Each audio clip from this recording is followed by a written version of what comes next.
Hello and welcome to Legal Briefs. And today in the SEC versus Ripple case, there was of course the long-awaited hearing about the documents related to the SEC's internal deliberations on the security status of Ether and XRP. And I of course was there for you. And this was a doozy of a hearing. So of course I'm going to tell you all about the legal issues, the arguments, who won, and of course why it was all important.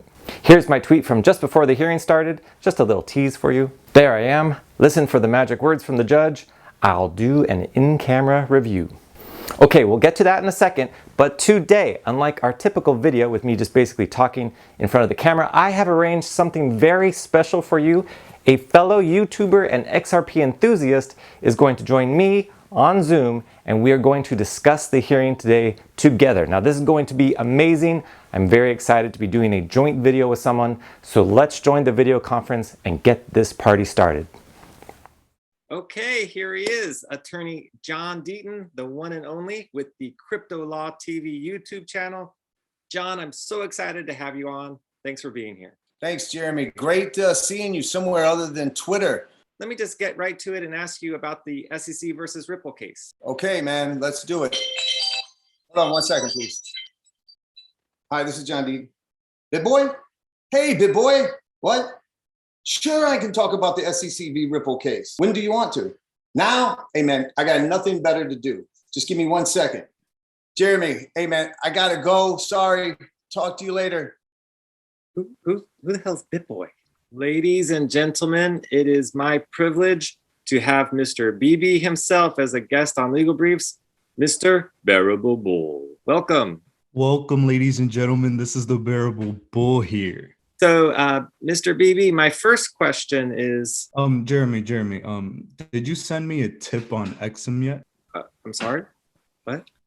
So I normally charge about 1,000 XRP per interview. Did you not get the memo? No, I mean, I just kind of assumed, you know, we're doing a YouTuber to YouTuber. Jeremy. I'm all about the aggressively average content, but you're not up to the average level yet, buddy.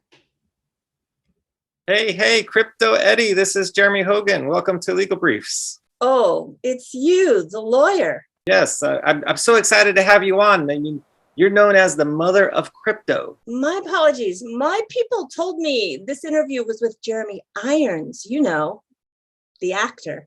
I'm sorry. Well, nothing personal. You know, people in your profession. Well, maybe we should reschedule this. We'll talk to you soon. Who's Jeremy Irons? Hold on a sec. This asshat Hogan is about to Zoom me for a stupid interview. Hey, Matt, this is Jeremy. This Legal Briefs for the interview. Oh, hi, Attorney Jeremy. This is Matt with the Moon Lambo channel. Hey, I'm sorry, Matt. Listen, I can't see your video. Is something wrong? Oh, sorry. I don't know what's going on. We must be having a connection problem. It's breaking up. Sorry, maybe another time, Jeremy. Bye. Are my video filters on okay? Thank you so much, John Deaton, Bearable Bull, Crypto Airy, and of course, Matt with the Moon Maserati for helping me with that opening. They all agreed to do that on short notice, and they were all amazing. So thank you very much. Also, shout out to the Bearable Bull's mom. What a charming lady, and she obviously raised a great son. But in any case, let's get to the hearing from today because it was amazing. The motion to be ruled on today was Ripple's motion to get the SEC's internal documents, which show whether XRP and certain other digital assets were securities in the mind of the SEC at least. Now, in response to the request for those documents, the SEC raised what is called the Government Deliberative Process Privilege, or DPP for short, because no one can say that too many times. Now, if I worked for the SEC, the first thing I would have said to the judge today is, Judge, you down with DPP? And then I would have, of course, been fired. So let's take a look at the argument according to the SEC, looking at its brief, Roman numeral 2, paragraph A, SEC's response to privilege dispute. Quote, to be protected by the deliberative process privilege, the documents must be pre-decisional and deliberative. Pre-decisional documents include recommendations, drafts, proposals, and other subjective documents which reflect the personal opinions of the writer rather than the policy of the agency. So that is what the SEC is saying as to why it doesn't have to provide the documents.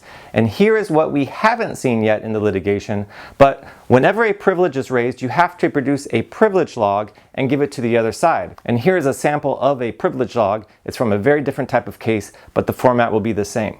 So the SEC has produced a document like this to Ripple, and this was looked at during the hearing today when you saw or heard her say privilege log.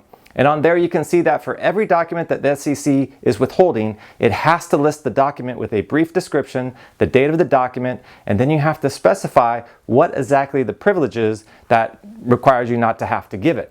So having looked at that sample privilege log, you should be able to get a kind of an idea why it's difficult for the parties, especially the party that wants to get the documents, to talk about them and argue the hearing, because that's all you know about the documents that were produced, or those little pieces of information in there. But fortunately for Ripple, attorney Matt Solomon was arguing for Ripple's side, and he was spot on the whole hearing. The judge began with a series of very pointed questions, and I have to hand it to her. Oral argument is really supposed to be just to clarify things that are unclear or vague in the pleadings themselves, and this judge had 3 areas in mind that she needed clarified, and she was very specific. But really, I will talk mostly about the very first question because it was the only really important and far-reaching question. And the question was this: Mr. Solomon, in your opinion, is the standard for aiding and abetting a violation of law, which the individual defendants were charged with, an objective or subjective standard? Now, at first I was a little concerned when I heard that question because this judge usually starts questioning the party she's going to rule against, from what I've seen. But Solomon was apparently ready because he knocked it out of the park and his answer was spot on. And he cited to the Safeco Insurance Company v. Burr case, which I'm very familiar because it's really an insurance case. And here's what the US Supreme Court said at the tail end of its ruling in that case. Quote, "The common law has generally understood recklessness in the civil liability sphere as conduct violating an objective standard action entailing an unjustifiably high risk of harm that is either known or so obvious that it should be known." Close quote. And as we all know, only God is above the US Supreme Court when it comes to the American judiciary. And if you were listening, this explains why the attorney for the SEC struggled with answering the same question. Question, Mr. Tenrero, is recklessness a subjective or objective standard? Now right away, Mr. Tenrero started talking about something completely different, and you know it's always a bad sign when asked a black and white straightforward question by the judge, when you have to start with, "Judge, let me just first start off by saying," ugh, that never goes well. But eventually, even the SEC did have to admit that it is an objective standard. Now, why is that so critical? Why is that the big question? Because if the standard was a subjective standard, which means what did Brad Garlinghouse know about whether XRP was a security or not when he sold it, if that's all that's relevant, then the SEC's internal deliberations are 100% completely irrelevant. So that's why it's a key question, and that is why I breathed a little sigh of relief when the judge didn't bite on any of the SEC's arguments to the contrary. And actually, it was when the SEC would not concede this point that I heard the most irritation. We might even call it a bit of polite upsetness from the judge.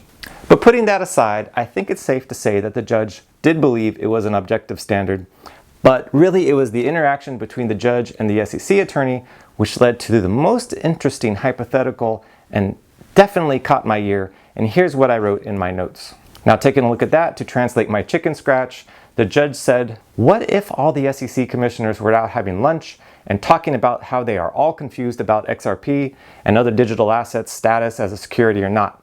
That would be relevant. And I literally laughed out loud because I think Judge Netburn is watching Dai's YouTube channel or following James Rule XRP on Twitter or something, because that's exactly what you can see when you go back and look at statements and videos from 2017, 18, 19, 2020. Just total confusion on the SEC's part about what to do with digital assets. The commissioners were all over the place, and they are all over YouTube and Twitter. And if it's an objective test and the SEC is confused, how can the defendants have acted with knowledge of wrongness? In any case, for me, that was the highlight of the hearing because, well, I'll just say it. I swear Judge Netburn is following some of the XRP people on Twitter or maybe even on YouTube. I didn't think so before, but now I see you, Judge Netburn. Remember to hit the like and subscribe button, Your Honor. But anyways, what this hearing made clear is that the judge believes that all of these documents are extremely relevant. And I think relevant and important enough to overcome any DPP argument. And the reason why this is so important to the judge is because of a case that Attorney Solomon briefly pointed out, but which is more important than the time it was given during the hearing. Looking at Solomon's brief at the bottom of page 3, here's what he says, quote, "If the underlying law was unclear at the time even to the SEC, then the alleged violation could not have been so obvious that the defendant must have been aware of it," close quote.